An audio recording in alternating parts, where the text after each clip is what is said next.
Well, thank you for staying with us. I'm Samantha German. A new freestanding emergency department may be coming to James Island. But first, officials need to get a request approved to remove 2 trees standing in the way.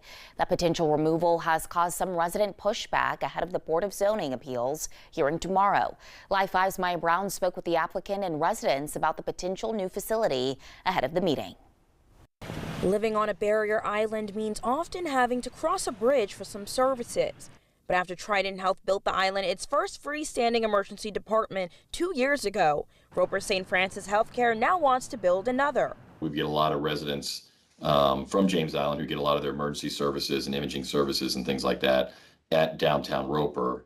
And we really want to make sure that we provide a more convenient access point for them as we plan to relocate the hospital in 2029. So this is kind of that part of that strategic plan to do that.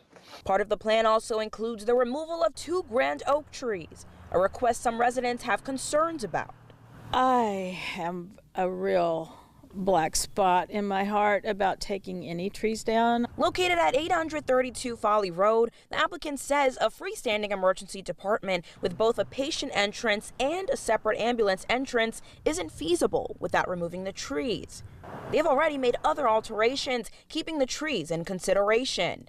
We did put the building slightly in so we could reserve some of the larger trees that are on the campus. So, we're foregoing the street frontage of the building to preserve additional trees on the campus.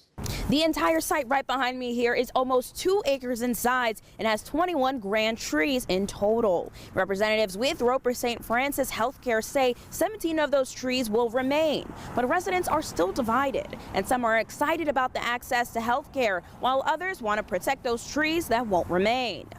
James Island, we are a wonderful group of people who are very serious about our trees. If they keep on doing this without our permission and we don't like it, we won't forget it. It's a group she says is ready to voice their opposition at the Board of Zoning Appeals hearing tomorrow. For Live 5 News, I'm Maya Brown.